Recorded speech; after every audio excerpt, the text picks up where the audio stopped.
Okay, good afternoon. This is Richard Shu, host of Shu Untied. Today, I'm really excited to have with me as my guest Abigail Hing. Abigail, welcome to the program. Hey, Richard, thank you so much for having me. So, Abigail, I want to take you back to maybe your deep, dark past, because I know you went to Columbia Law School, which is where I went as well. And I'm going to start by asking you, why you went to law school in the first place. Yeah. Well, when I went to college, I studied government and international relations, but I was like the first gen. My parents are from the Philippines and Indonesia. They had gone to university. Actually, my dad went to the University of Michigan, and my mom did a grad program in education at the Eastern Michigan. So they had some familiarity with American colleges, but I really didn't. No one in my family had ever been a lawyer, especially an American lawyer. And it seemed like it made sense, government, international relations, being a lawyer, you get to do government work. I was interested in politics, but I didn't really know what it entailed. Oh, And it was also an easy application. It was just grades and LSATs, and that's yeah. pretty much it. So I applied, got into Columbia, and I decided to work on Capitol Hill for a couple of years before going to law school because I thought, you just get some work experience to Huh. see if that's really what I want to do. And I actually got cold feet at the last minute. I was like, maybe I don't want to go to law school. But then at that point, I was surrounded by lawyers on the Senate Judiciary Committee, and they were like, "Oh, go to law school. You can do anything you want with the degree afterwards," which I don't actually think is true. But so I went to law school, and it was I loved law school. Actually, it was Oh, a lot of interesting. stories. Like Uh-huh. case law is all stories of disasters, right? That you discern some legal premises from. But yeah, the law practice was not as exciting. Oh, interesting. Well, you actually started. You practiced as a lawyer for a while. Did you not like it, or what did you think? So yeah, I clerked for the DC Circuit. That was really fun. That was kind of like a year of public service, also Mhm. bringing me closer to government again. And then I practiced corporate finance, and I did find it really not interesting. Like I like the finance side of it. I was Uh-huh. like, I probably should have gone to business school really at that point. But law itself is like very tedious, like writing prospectuses that nobody reads, like all the dotting the i's and crossing the t's. I'm actually not good at that. I wasn't good with catching all those like small tiny details. Like Yeah, I'm right. sure I had many typos and everything. And it was stressful because that's your job, is to catch Yeah, those things right. as an associate. Oh, interesting. Luckily I moved out west with my husband who's in tech. So California is his town. It's a tech town.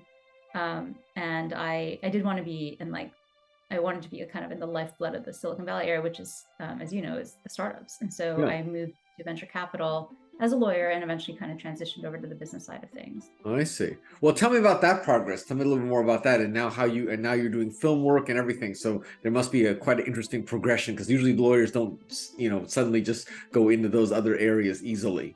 Right. So after I'd clerked on the DC circuit and I was practicing at Sullivan and Cromwell in DC, I went on maternity leave. And at that point, I was actually going to write the legal article to go on the market to be a law professor. And actually, that's what a lot of people on the DC circuit did. They became academics. And Right. that would have been more interesting because I would, it's a little bit more heady, a little more like writing and researching. But I found that I really couldn't bring myself to write that article. Like, I think 5 people would have read it. It wouldn't have moved the needle for anybody. I didn't really have any like big ideas about ways laws should change because I actually felt that a lot of law is settled already. In fact, Mm. we read a book in law school um, about the Warren Court, and like that was the golden age of law, and everything actually after that has kind of been, just more of that dotting the i's and crossing the t's. I didn't feel there was a lot of movement to be made, no innovations in law, because even like with innovations around the internet, which is very exciting to me at the time, it still is. I felt like a lot of existing laws already covered that. So all that to say is I just didn't feel like I had anything interesting to say, but I had this idea for a fantasy novel swimming around in my head. And Hmm. my husband was very encouraging. He's like, "You're so excited about this. Why don't you just try it?" And Hmm. I said, it's kind of like someone saying to you, "Why don't you just try building a rocket ship?" Like, that's how daunting it was to me. Like, wow, you write a whole novel? But I tried it, and it just came pouring out of me. And that's when I realized, okay, there was something here. Like, I didn't know it was just like I was a storyteller. I didn't know like I had Wow. scenes and characters and plot in me.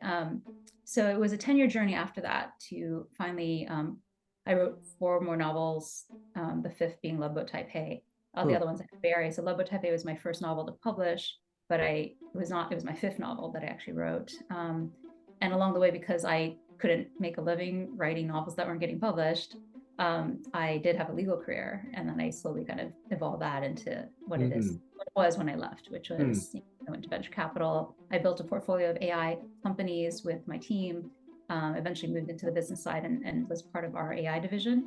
And mm, the last thing I did was I hosted an AI podcast for my company, getting to think about these kind of questions of like, where's the technology going? What are the ethics around it? mm. And even like I even had a couple episodes on entertainment and AI, which was really fun. Interesting. Now, did you start your own venture capital fund or did you join a venture capital fund? No, so I was at a law firm, and I was seconded, so I was lent for 6 months to Intel Capital. I And my see. boss at the time was actually a Harvard Law School lady who was awesome, Barb Izzo, and um, she was so great. Like she's like I was able to tell her about my writing, and she knew it was Yeah. important to me. And she's like, you're going to be super efficient. You're doing really good work. You have really great judgment. You don't have to work extra hours to make up for like when you're done with your work, you can just do like what you want to do. And I think that was part of the sell, right? Because it's Mm, not, so it's hard to recruit good people. And so part of the sell to me was that I would have this flexibility to write. And so mm. I did. They when they had a job open up, they called me, and Barb called me and made me the offer. And Oh, wow. so that gave me the flexibility to do the writing, raise my kids.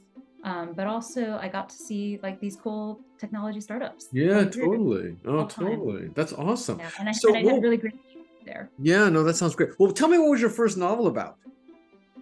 So it's actually I'm hoping to still publish it one day, but it's called Foxstone, and it's a high Oh, fantasy about a boy who goes into another world. Actually, no, I changed it. That was what was not working about it. So when I went to Vermont College of Fine Arts, I changed it. So now it's all high fantasy. It all starts in this other world, but I can't like spoil it. But okay. there is like this kind of dual world that the boy navigates, and this is like Okay. really fun climax that I am so excited about. It has environmental themes, and Huh. like this kind of fox lore. So, what was the book that you first published then? So that the first idea actually hasn't been published, but the first book you actually published, what was that all about? So that was Love Boat Taipei, and that is about a girl named Ever Wong, 18-year-old who goes from Ohio to Taipei to learn language and culture. And she finds this summer free-for-all with no parental supervision for the first time, and she is free to set out to break her parents' super strict rules, which she does.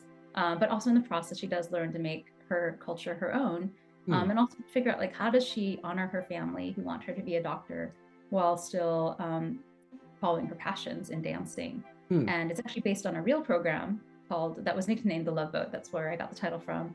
A real program nicknamed Love Boat that parents have been sending their kids to in Taipei for years, since the 1960s. Hmm. You didn't go on it yourself. I did Oh, you actually. So did. that is part of the inspiration. I went the summer after my freshman year at Harvard. I was given the trip for free by the Taiwanese government as a presidential scholar in high school.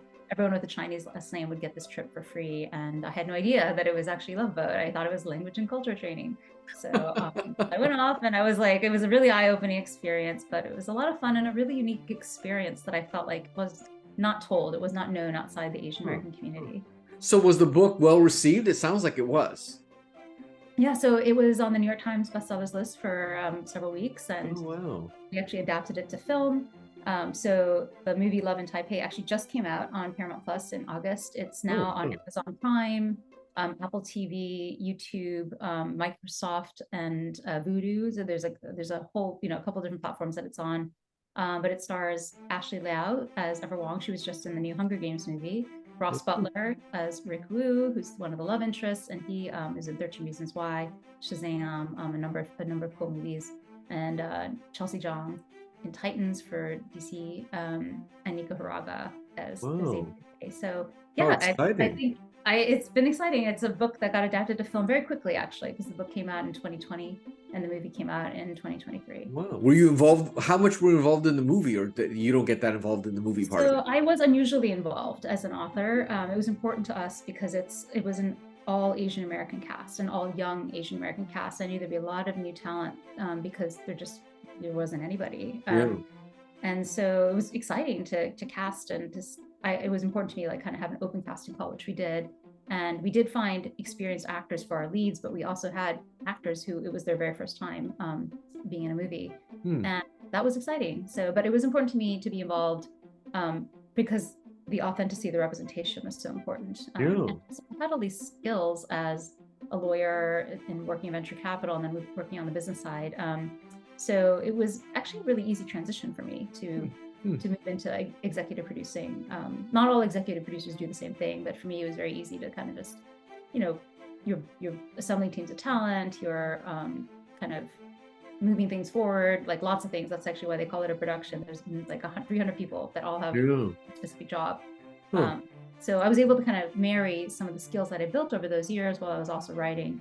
And it all just came together in a way that made a lot of sense to me. Wow. So were you involved in the actual shooting of the movie? Were you on location or anything like that? Or you were just Yeah, involved in yeah. So I casting? was involved from the beginning to the end, like choosing the producers, then choosing the screenwriter, the director I'd met previously through other people, and so I was glad when he agreed to come on board, and then the casting, and then we were in Taipei shooting during COVID. So it was Oh, actually wow. Taiwan was closed, their borders were shut, but we got special visas to come into the country, and we had to do a 2-week quarantine. And once we were in, we were able to live like normal. And this is actually when the rest of the world was still shut down with social distancing. And we Yeah. were able to be completely normal. And so that was a really magical experience for us because Oh, we were amazing. on set together. We were PCR testing every third day. And we kind of got to go clubbing and like experience the love boat life Wow. Huh. ourselves. So yeah. That's so awesome. So now that you've written books, you've now produced this movie. What is on your plan now? What exciting plans do you have for the future? Must be a lot of interesting plans, I'm guessing. So there are 3 books now in the Love Boat series, which it's so funny because turns out I'm a pandemic author. My books came out during pandemic, Huh? and so even though we've got 3 books and a movie, the people are still discovering the series. And so I am now on book tour for the 3rd novel, Love Boat Forever, and that takes place 6 years later, following Ever's younger sister as she goes on the boat for her own experience. And I had so much fun writing that one because I got to kind of play off of everything she knew with her sister having gone before her, and so Right. everything kind of goes to another level. She has like, more crazy encounters, but also like a deeper experience, like grappling with her culture and like colonialism and the heritage that has contributed to like who she is. She's a classical pianist. She falls in love with this Chinese lute, and there's, of course, the love triangle, maybe a love quadrangle, and then this journey to her family's village across the strait in Fujian province. And so that was like a really magical story to tell. Then I have a 4th novel. It's my first outside the love boat world, called Kisses, Codes, and Conspiracies. And that one, I think I put my legal brain on because there's a lot of like intrigue and, like, you think you're going one way and then you go the other, but it's kind of a heist set in Silicon Valley. And it's about teenagers left alone while their parents go to Hawaii for vacation. And then they have his ex-girlfriend shows up on his doorstep with international thugs on her heels, and they're just kind of Huh. going on a caper through town. So it was so much fun to write. And that comes out August 2024. And Oh, wow. beyond that, I have multiple book projects and other film and TV projects in the works. Huh. Now, are you surprised that it sounds like you've got a real penchant for writing fiction, which, as I understand, is extremely difficult to do. Is that something, I mean, is that something that goes back to your childhood days? Did you write essays in It's high school or anything like yeah, that?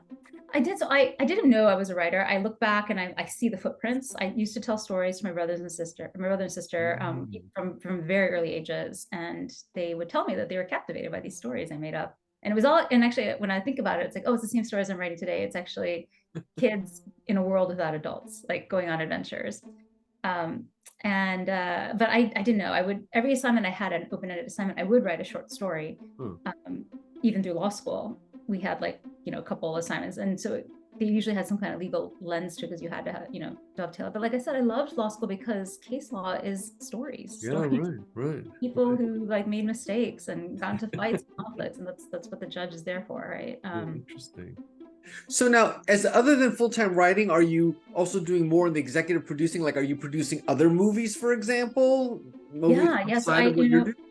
my film manager had told me, like, very early on, we were talking with producers, you can't celebrate till you're in the car driving to the premiere. Uh-huh. And that is really true. It is.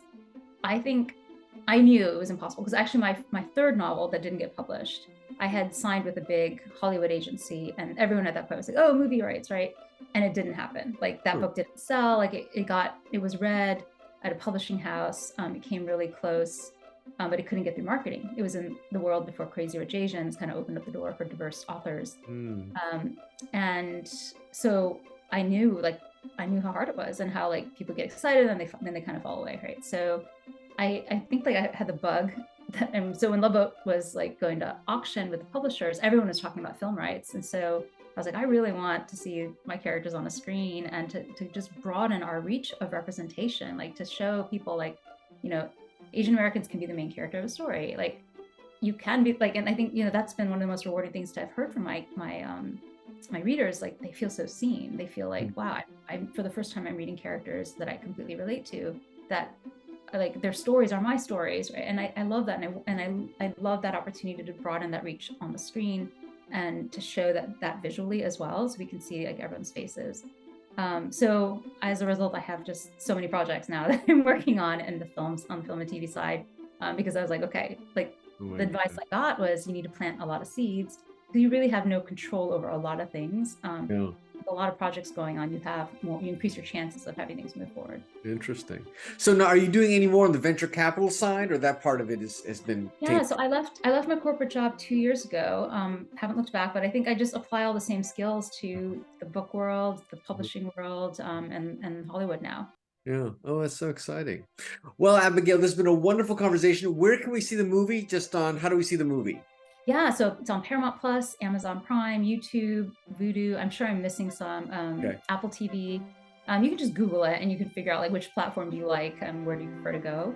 But yeah, it's out there. And then I'm actually on book tour now, so I'm going to be in Los Angeles tomorrow, Friday, Saturday, Sunday. I'm in Portland, Oregon on Monday, and then I'm actually in San Francisco, where I know you are, in the Ferry Building at Book Passage on December 10th, and that's at 11 a.m. So folks, like, please come on by and say hello. I would love to connect with more readers. I definitely will do that. Abigail, it's been wonderful chatting with you. Thank you so much for taking the time. Thank you so much for having me. This is Richard Hsu and Abigail Hing. Thanks.